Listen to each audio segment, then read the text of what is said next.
नमस्कार मित्रांनो, कालच्या व्हिडिओला तुम्ही चांगल्यापैकी प्रतिसाद दिलात. मंडळ मनापासून तुमचं मंडळ आभारी. माझं नाव ऋत्विक शेंडेकर आणि मी एक ॲडव्हान्स फिटनेस कोच आहे. मग त्याप्रमाणे मी तुम्हाला आज हार्ट हेल्थ म्हणजे आपली कार्डिएक मसलला कसं ट्रेन करावं आणि आपलं सुरळीत लाईफ कसं जगावं जेणेकरून तुम्हाला हार्ट अटॅक, स्ट्रोक अशा गोष्टी येऊ नयेत आणि तुमची लाईफस्टाईल तुम्ही चांगल्या प्रकारे एन्जॉय करू शकाल. तर बेसिकली आपला हार्ट जो आपला आहे डाव्या साईडला थोडा झुकलेला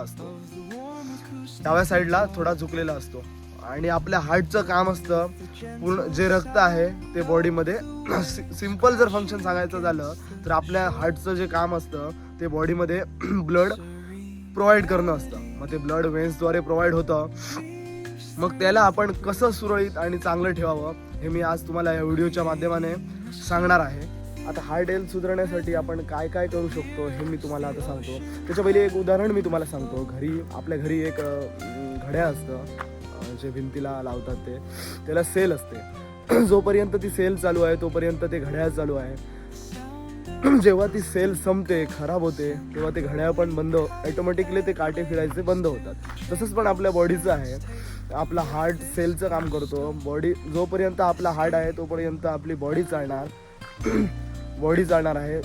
ज्यावेळी आपला हार्ट बंद त्यावेळी आपली बॉडी बंद.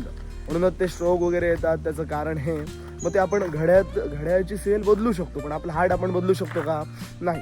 आपण हार्ट आपला बदलू शकत नाही. तो आपण आहे त्याला सुधारू शकतो. म्हणजे बघा, जंक फूड अवॉइड करू शकतो. घरचं खाऊन व्यवस्थित नीटनेटका आहार घेऊन आपण जगू शकतो. त्याच्यामुळे आपला हार्ट हेल्थ हा चांगला राहू शकतो. दुसरी गोष्ट म्हणजे आम्ही त्याला इम्प्रूव्ह कसं करू शकतो म्हणजे त्याची ट्रेनिंग कशी करावी. तर एक जे आपलं कार्डिओ नाव तुम्ही ऐकलं असेल. कार्डिओ जे करतात ते आपल्या हार्ट हेल्थसाठीच करतात. म्हणजे हार्ट हेल्थ चांगला ठेवण्यासाठी. म्हणजे ते तुम्ही कुठे पण गेलात, यूट्यूबवर सर्च केलात हाऊ टू डू कार्डिओ तर ते सुद्धा तुम्हाला तिकडे व्हिडिओ मिळून जातील. म्हणजे एक दोन सांगतो. म्हणजे एक चालणं म्हणा, एक रनिंग म्हणा किंवा एक स्टेप बोर्डवरती स्टेप्स म्हणा किंवा ट्रेडमिलवरती आपण जिममध्ये जाऊन पळतो.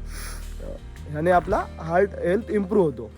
व्हिडिओ बनवण्याचं कारण आहे एकच की तुम्ही बाहेरून किती स्ट्रॉंग आहात हे महत्त्वाचं नाही आहे. तुमच्या आतली बॉडी किती म्हणजे इंटरनल ऑर्गन किती चांगले आहेत, हार्ट हेल्थ म्हणा नाही तर बाकीचे जे काही इंटरनल ऑर्गन्स आहेत ते म्हणा किती चांगले आहेत हे महत्त्वाचं आहे. जर तुमचे इंटरनल ऑर्गनच चांगले नसतील तर काय फायदा बॉडी बनवण्याचा. माझं पण असंच झालेलं.